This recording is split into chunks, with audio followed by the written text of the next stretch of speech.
आप सुन रहे हैं श्रुति शर्मा की love stories episode 6 summer vacation. साल 1997 अजमेर। श्रुति की सीनियर सेकेंडरी की परीक्षाएं खत्म हो गईं। हर साल की तरह इंद्रसेन ने इस साल भी गर्मियों की छुट्टी में कहीं बाहर घूमने की योजना बनाई। काफी सोच विचार कर इंद्रसेन व शकुंतला की सहमति को इंद्रसेन के जन्मस्थान व पैतृक शहर अजमेर पर आकर स्वीकृति मिली, जहां श्रुति के दादा दादी रहते थे।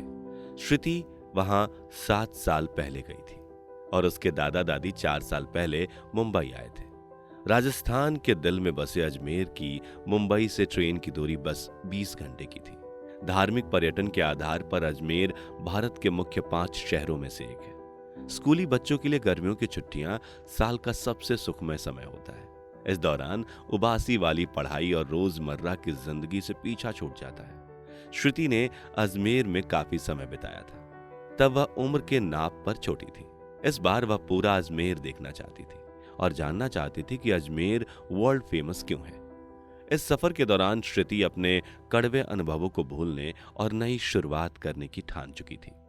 पहले जो भी हुआ उसके पीछे उसका बचपना था, पर अनुभवों ने उसे पाठ पढ़ाया कि लोगों को कैसे जाना जाए। उसने सोच लिया कि कुछ दिन की छुट्टियों का मजा लेकर नई सोच और योजना के साथ कॉलेज की पढ़ाई शुरू करेगी। पापा के शहर में वह नया उत्साह पहनकर जाने की तैयारी में थी। थमे हो या सफर में हो, आपका चेतन और अचेतन मन बस चलता ही रहता है। कितने ही ख्यालों को जीवित कर दफना दिया जाता है और मुरझाते ख्यालों को सींचा जाता है सफर में।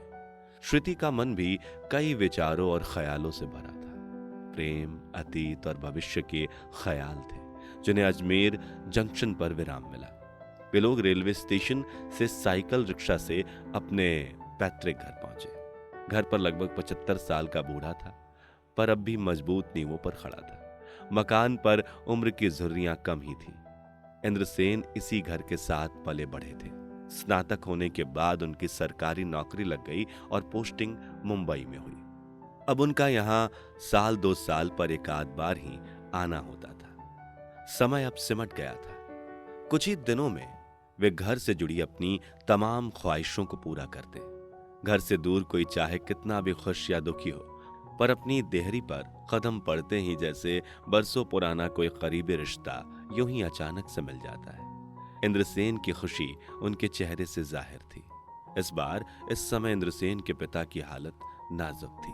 वे अपने आखिरी दिन गिन रहे थे। इंद्रसेन के पिता भी एक ज्योतिषी होने के नाते अंत समय का जानते थे और उनके इच्छा के कारण उनके सभी बच्चे उनके पास इकट्ठा थे। इस पुराने पड़े बड़े घर में कई बड़े कमरे खाली थे, जिनकी आंखें शायद इंद्रसेन के इंतजार में कभी थकती न थी। जायदाद के इन हिस्सों को शायद दादाजी वसीयत में इंद्रसेन के नाम लिखने वाले थे। इंद्रसेन के पिता धीमी आवाज में कुछ बता रहे थे। श्रुति वहां कुछ ही देर रुकी, पर जल्दी ही बड़ों की बातों से ऊब कर अपने चचेरे भाई बहन से मिलने चली गई, जो कि उसी घर में रहते थे। श्रुति के चाचा ओम प्रकाश के 2 बच्चे थे, सुगंधा और संदेश। श्रुति की इकलौती बुआ लक्ष्मी भी पास के मोहल्ले में रहती थी, जिनके 2 बच्चे थे, संकेत और समीक्षा। कुछ भुलाना नामुमकिन कभी नहीं होता, पर आसान भी कभी नहीं हुआ। श्रुति की यादों की गलियां कब इस घर के बरामदे से चोरी छिपे अपने अतीत में पहुंच गई। अपने चचेरे भाई बहन की बातों में श्रुति को स्वाद नहीं आया और उसका मन भर आया। वह चोर कदमों से छत पर एकांत के कुछ सुहाने पल ढूंढने चली गई। सांझ अभी अपने पूरे शबाब पर थी। चारों ओर अरावली पहाड़ियों से घिरा हुआ शहर जैसे किसी रिंग मास्टर के रिंग हो। अरावली और उसमें सिमटा हुआ शहर अपनी दास्तां लिखता हुआ। घर से सटी मोगरे की लटें, जिन्हें प्रेम के किसी पल में श्रुति के दादा दादी ने रोपा था। उसकी भीनी भीनी महक में थाईलैंड के मशहूर स्पा की खूबी थी। इटलाती सी ताजी हवा, आलिंगन को आतुर और पूरे शहर का नजारा। ऐसा नजारा श्रुति को मुंबई के कंक्रीट जंगल में कभी देखने को नहीं मिला। वहां पहाड़ देखने के लिए छुट्टियों में जेब ढीली कर दूरदराज क्षेत्र में जाना पड़ता था। आसपास की सटी हुई छतें जैसे पुरानी सहेलियां हों, कभी न जुदा होने की कसम खाई हो। उन्हीं छतों पर पतंग उड़ाते गली के शहजादे, आसमान में बादल होने से तापमान में भी मीठी ठंडक थी। श्रुति इस नजारे को देखकर किसी नवजात बच्चे की तरह मन ही मन प्रफुल्लित महसूस कर रही थी। श्रुति की छठी इंद्री इशारा कर रही थी कि यहाँ कुछ खास होने वाला है। कुछ तो वजह है कि वह इस समय अजमेर में अपने घर की छत पर है। दिल कह रहा था कि यह सफर उसके जीवन में खास रोल अदा करेगा। तभी एक पतंग डोर से जुदा होकर श्रुति के कदमों में आ गिरी। इससे पहले कि पतंग पूरी तरह से थमती, श्रुति ने देखा कि एक लड़का बिना किसी रजामंदी के उनकी छत पर कूद पड़ा, जैसे कोई भैंस घुसाती है बिना मेड़ के खेतों में। दिखने में वो लड़का साधारण मिडिल क्लास फैमिली का लग रहा था। उसकी आंखें आकर्षक भूरी थी और दिखने में भी अच्छा ही था। इससे पहले कि वह कुछ कहती, लड़के ने पतंग की तरफ उंगली से इशारा किया। श्रुति के शब्द जैसे बर्फ बन गए थे। उसने बिना कुछ कहे मुस्कुराते हुए वह पतंग दे दी। छोटे शहर का जवानी की दहलीज पर खड़ा लड़का मोहल्ले में नई लड़की को देखकर अचंभित था। श्रुति आधुनिक फैशनेबल जींस टॉप पहने थी और पहनावे से वह छोटे शहर के लड़के को बड़े शहर की लड़की लग रही थी। आखिरकार सोचते सोचते लड़के ने पूछ लिया, ते अट्टे नई लाग रही हो? व्हाट? श्रुति ने कहा, आप यहाँ नए लगते हो। Yes, I am from Bombay. It's my grand parents house. My English poor. Hindi please. लड़के ने अंग्रेजी पर लाचारी जताई। हाँ, मैं बम्बे से आई हूँ। ये मेरे दादा दादी जी का घर है। मेरे को भी मरवाड़ी नहीं आती, हिंदी चलेगा। श्रुति ने सकुचाते हुए जवाब दिया। My name is Amar Singh Rathore. प्यार से मुझे राजू कहते हैं। मैं यहीं पास में रहता हूँ। तुम्हारा नाम क्या है? राजू ने बेझिझक पूछा। श्रुति ने कहा। इससे पहले कि राजू कुछ और कहता, उसके दोस्तों ने पड़ोस की छत से आवाज लगाई, अबे राजू, पतंग लाने गया है या बनाने? राजू ने श्रुति को हाथ के इशारे से बाय कहा और पलक झपकते ही अगली छत कूद गया। श्रुति भी कुछ मिनट बाद छत से नीचे चली गई। श्रुति गेस्ट रूम में गई, जहां पर उसकी मम्मी, चाची और बुआ अजमेर के फेमस कचौरी समोसे का आनंद लेते हुए सुख दुख वाली गपशप कर रही थी। शकुंतला ने श्रुति से संस्कार के बारे में पूछा। हालांकि श्रुति को इस बात का इल्म था कि वह कहीं छुपकर सिगरेट के छल्ले बना रहा होगा, पर उसने कह दिया उसे नहीं पता। श्रुति वह संस्कार में नहीं बनती थी, पर अनकहे इकरारनामे के तहत वे एक दूसरे के मामले में दखल नहीं देते थे। मम्मी की अनेक कोशिशों के बाद भी उनके बीच की दूरियां थमने का नाम ही नहीं ले रही थी। जम गई थी बर्फ की सिल्ली के समान। अगले दिन फिर श्रुति अतीत की यादों के जंगल से बाहर निकलने के लिए छत पर चली गई। छत पर पहुंचते ही श्रुति ने देखा कि राजू कुछ बेसब्र सा पड़ोस के मकान की छत पर इधर उधर चक्कर काट रहा था। आज छत पर कल जैसी चहल पहल नहीं थी। राजू और श्रुति की छतों के अलावा सबकी छतें उबासियां ले रही थी। श्रुति को देखते ही राजू के चेहरे पर चमकीले चांद सी चमक आ गई। वह किसी फिल्मी हीरो की तरह छलांग लगाकर फट से उसकी छत पर आ गया, जैसे वह श्रुति का ही इंतजार कर रहा था। खंबा खड़ी, राजू ने हाँफते हुए कहा। क्या? ओह सॉरी, कैसी हो? फाइन, तुम? श्रुति ने कोई आश्चर्य नहीं दिखाया। मैं बेहतरीन, शानदार, जबरदस्त हूँ। क्या तुम पहली बार अजमेर आई हो? बिंदास होकर राजू ने पूछा। नहीं, जब मैं काफी छोटी थी तब इधर आई थी, पर अब काफी कुछ चेंज हो गया। शहर अब अलग बदला सा लगता है। शायद शहर भी इंसानों की तरह बड़े होते हैं वक्त के साथ। अगर तुम चाहो तो मैं तुम्हें बदला नया शहर दिखा सकता हूँ। मुझे यकीन है शहर का नयापन तुम्हें पसंद आएगा, पर मेरे पेरेंट्स मेरे को अलाउ नहीं करेंगे, और बिना तुम्हारे को जाने मैं कैसे चल सकती हूँ तुम्हारे साथ? श्रुति ने कहा। श्रुति के मन का एक नैतिक शिक्षा प्राप्त कोना उसे रोक रहा था किसी भी नजदीकी के लिए, पर वही मन के दूसरे स्मार्ट कोने का तर्क था, शहर घूमने में क्या बुराई है? अक्सर मन के अलग अलग कोने मन को पैरों में उलझे ऊनों की तरह उलझा देते हैं। श्रुति के मन में भी यही उलझन उछल रही थी। आखिर में उसका मन इस बात पर आकर ठहर गया कि इस तरह की सामान्य बातचीत में क्या हर्ज है। इस नए शहर में उसे भी एक दोस्त की जरूरत है, और फिर ये जरूरत किसे नहीं होती। मन ही मन उसने हामी भर दी थी कि उसे राजू के साथ शहर घूमने जाना है। इससे वो अपने अकेलेपन और अतीत से भी बाहर आ सकेगी। पर राजू को एकदम से हाँ करने में वो सकुचा रही थी।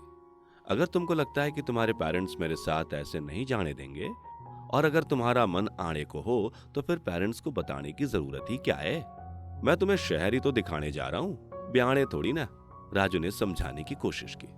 तेरे को मजाक करना भी नहीं आता, श्रुति ने धीमी मुस्कान को होंठों पर लपेटते हुए बातचीत में तुम से तू पर आते हुए कहा। तो सीरियस ही समझ लो मैडम, राजू भी कम बिंदास ना था। अब काम की बात सुन, मैं सच में अजमेर घूमना चाहती हूँ, पर तेरे साथ जाना इतना इजी नहीं है, कोई आइडिया खोज। श्रुति ने बिना समय गवाए सीधे पॉइंट पर आकर कहा, क्या तुम समीक्षा के साथ आ सकती हो? मेरा फ्रेंड सोनू तुम्हारी कजिन समीक्षा का बॉयफ्रेंड है और वो अक्सर अपनी इंग्लिश क्लासेस बंक करके उससे मिलने जाती है। श्रुति यह सुनकर हैरान हो गई। उसने कभी सोचा नहीं था कि समीक्षा जैसी अंतर्मुखी और सादगी से रहने वाली लड़की इतनी बंदिशों में भी प्रेम की सांसें भर लेती है। अगर ऐसा है तो कुछ बात बन सकती है। ठीक है, मैं उससे बात करके बताती हूँ। वैसे तुम करते क्या हो? श्रुति ने पूछा।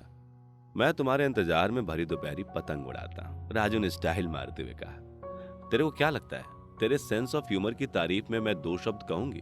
श्रुति ने भी स्टाइल मारते हुए कहा। ख्याल नेक है तुम्हारा, चाहो तो इज्जत अफजाई कर सकती हो। ओफो, बताओगे भी या मुहूर्त निकलवाओगे? श्रुति ने खींचते हुए कहा। अरे नाराज मत हो, मैं अजमेर गवर्नमेंट कॉलेज में बीए कर रहा हूँ। अभी मैंने फर्स्ट ईयर पास किया और तुम? मैंने 12th का एग्जाम दिया है और रिजल्ट आने के बाद बॉम्बे के कॉलेज में एडमिशन लूंगी। मेरे को पढ़ाई से ज्यादा इंटरेस्ट कॉलेज लाइफ जीने में है। अपने रिजल्ट से ज्यादा इस बात का इंतजार है कि मैं कॉलेज लाइफ में एंटर करूंगी। बता नहीं सकती मैं कितनी एक्साइटेड हूँ। श्रुति ने अपने उत्साह के कुछ प्रतिशत जाहिर किए। कॉलेज के पल तो सच में जीने लायक होते हैं, लाइफ का बेस्ट टाइम होता है। ये मैं तुम्हें बहुत कुछ बताऊंगा कॉलेज लाइफ के बारे में। अभी हम यहाँ ज्यादा बात नहीं कर सकते, तुम समीक्षा से पूछकर बताना, मैं तुम्हारे जवाब का वेट करूंगा। श्रुति से ज्यादा इंतजार नहीं हुआ। वह छत से उतरकर सीधे समीक्षा के घर गई, जो उसके दादा के घर से ज्यादा दूरी पर नहीं था। उसकी बुआ, फूफा और समीक्षा घर पर ही थे, जबकि संकेत कहीं बाहर गया हुआ था। बुआ व फूफा से औपचारिक बातें कर वह चूहे की तरह कब दोनों की नजरों से बचकर समीक्षा के कमरे में चली गई। समीक्षा और श्रुति पढ़ाई व उम्र में बराबर ही चल रहे थे। ये सोनू कौन है? श्रुति ने किसी को आसपास न देखकर समीक्षा से पूछा। अचानक से दागे गए सवाल से समीक्षा सकपका गई, जैसे सीमा पर दुश्मनों ने हल्ला बोल दिया हो। कौन सोनू? समीक्षा ने हड़बड़ाते हुए कहा। श्रुति तो उसे चिढ़ाने के मूड में थी। बहनों की चोरी का पकड़ा जाना उसकी आत्मीयता को और अधिक जोड़ देता है। यह खट्टे मीठे पल जीवन में प्रेम का पिटारा होते हैं। तेरे चेहरे को झूठ बोलना भी नहीं आता। तेरे को क्या लगता है तेरे बॉयफ्रेंड का सीक्रेट द विंची कोड का सीक्रेट है? मैं तो तेरे चेहरे पर पल भर की रुकी लकीर भी पढ़ सकती हूँ। अब छिपाने से क्या फायदा, तेरी चोरी पकड़ी जा चुकी है। श्रुति का आत्मविश्वास देखकर आखिरकार समीक्षा को हार माननी ही पड़ी। वो सोनू, वो तो मेरा अच्छा फ्रेंड है बस। वो स्कूल में मुझसे सीनियर था और मैं पढ़ाई में उसकी हेल्प लेती थी। बस हमारे बीच कुछ ऐसा नहीं है। समीक्षा ने बात बनाई। तेरे को एक्टिंग भी नहीं आती रे, इसलिए बेहतर है एक्टिंग की टांग मत तोड़। मेरे को पता है कुछ प्रेम के पंछी अपनी इंग्लिश स्पीकिंग क्लास बंक करके मस्ती के आसमान में उड़ने जाते हैं। श्रुति का इशारा साफ था। तुमसे ये बकवास किसने की? कुछ भी ऐसा नहीं है, शायद कुछ गलत फहमी हुई है। स्माइली। समीक्षा ने अपने किए पर पर्दा डालने की पूरी कोशिश की। रिलैक्स माय डियर सिस्टर, मेरे को राजू ने बताया, पर किसी बात की टेंशन मत ले। यकीन कर, मैं किसी को कुछ नहीं बताऊंगी। राजू मेरे से फ्लर्ट करने की कोशिश कर रहा है। मैं भी तो यहाँ बोर हो रही हूँ, और एक टाइम पास फ्रेंड की तलाश अगर राजू पर आकर खत्म होती है तो क्या बुराई है इसमें? मम्मी नाना के पास गांव जा रही है, जहाँ जाने का मेरा मूड बिल्कुल नहीं है। और पापा तो अपनी एस्ट्रोलॉजी और बचपन के दोस्तों के साथ ही मस्त हैं। संस्कार के साथ घूमना जैसे साइंस के स्टूडेंट का लिटरेचर के लेक्चरर के साथ घूमना हो। समझा कर यार, हम बहुत मस्ती करेंगे। ठीक है, पर प्लीज किसी को बताना मत। एक बात पहले ही बता देती हूँ, राजू अच्छा लड़का नहीं है, बड़ा फ्लर्ट है और पास पड़ोस में उसकी इमेज भी अच्छी नहीं है। एक बार फिर सोच लेना, कहीं ये टाइम पास फ्रेंडशिप हमें भारी ना पड़ जाए। सोनू एक अच्छा लड़का है, बस सच में मुझसे प्यार करता है और सीरियस भी है। उसने हर कदम पर मेरा साथ दिया है। सोनू जितना अच्छा है, राजू उससे एकदम उल्टा है। समीक्षा ने कहा। समीक्षा डार्लिंग, तो अपने नाजुक दिमाग को इतना लोड ना दे। राजू जैसे बहुत लड़के देखे हैं बॉम्बे में, ऐसे लड़कों को कैसे हैंडल करना है स्मार्ट बम्बैया अच्छी तरह से जानते हैं। और डर मत, आई प्रॉमिस, तेरा और सोनू का चैप्टर कभी मेरी जुबान पर नहीं आएगा। ठीक है, अगर तुम्हें कोई दिक्कत नहीं है तो तुम बस संभल कर रहना। ये बॉम्बे नहीं है। सोनू मुझे शाम 5 से 6 बजे के बीच कॉल करता है। मैं उसी समय उससे बात करके कल सुबह 11 बजे का प्लान बना लेती हूँ। तुम जल्दी से मेरे घर आ जाना, हम यहाँ से फेमस अन्ना सागर लेक घूमने चलेंगे। समीक्षा ने योजना को जामा पहनाया। श्रुति की दुनिया में अब एक नई लहर उठी थी। यारी दोस्ती और लड़कपन, ये परिवर्तन उसे खींच रहा था अपनी ओर। सब कुछ तय हो जाने के बाद श्रुति अपने कदमों को रोक न सकी। उसके कदम अब रुके तो सीधे अपनी छत पर, जहां राजू की आंखें उसके इंतजार में दिन के सितारे गिन रही थी।